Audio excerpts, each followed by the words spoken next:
found their way here, and here they've remained. To add insult to injury, they're just two of many, joining objects thousands of years older from Mesopotamia and the Indus Valley.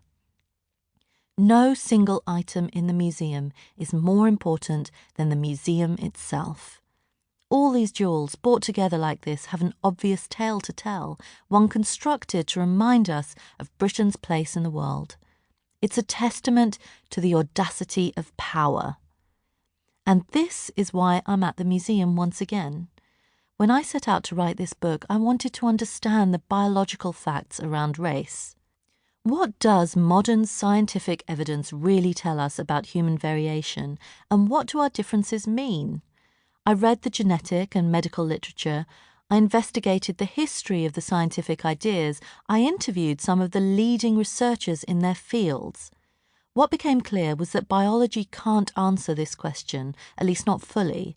The key to understanding the meaning of race is understanding power. When you see how power has shaped the idea of race and continues to shape it, how it affects even the scientific facts, everything finally begins to make sense.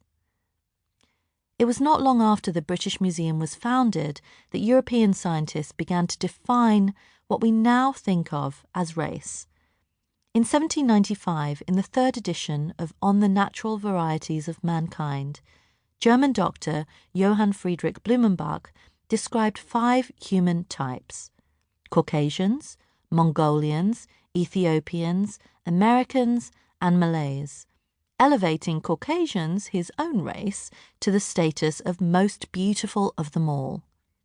Being precise, Caucasian refers to people who live in the mountainous Caucasus region between the Black Sea to the west and the Caspian Sea to the east.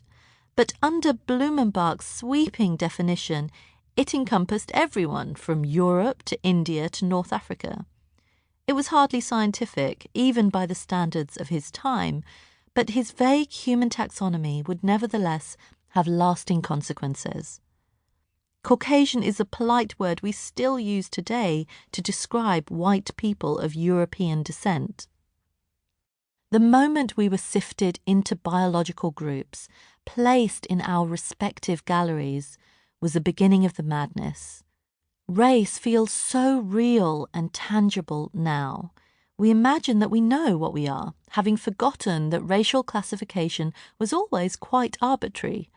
Take the case of Mustafa Hefni, an Egyptian immigrant to the United States who considers himself very firmly and very obviously black.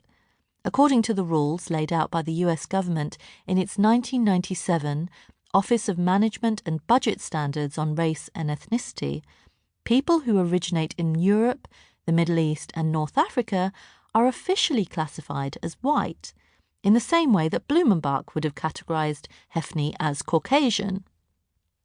So, in 1997, aged 46, Hefni filed a lawsuit against the United States government to change his official racial classification from white to black.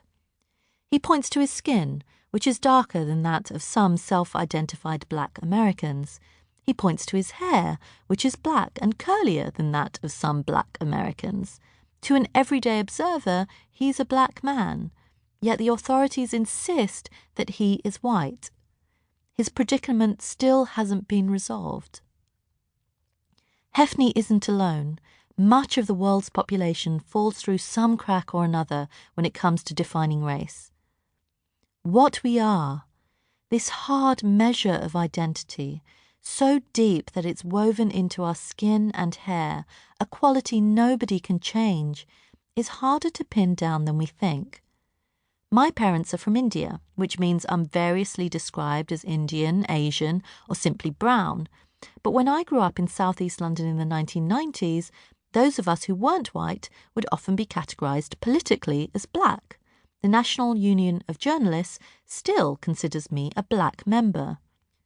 By Blumenbach's definition, being ancestrally North Indian makes me Caucasian. Like Mustafa Hefni, then, I too am black, white, and other colours, depending on what you prefer. We can draw lines.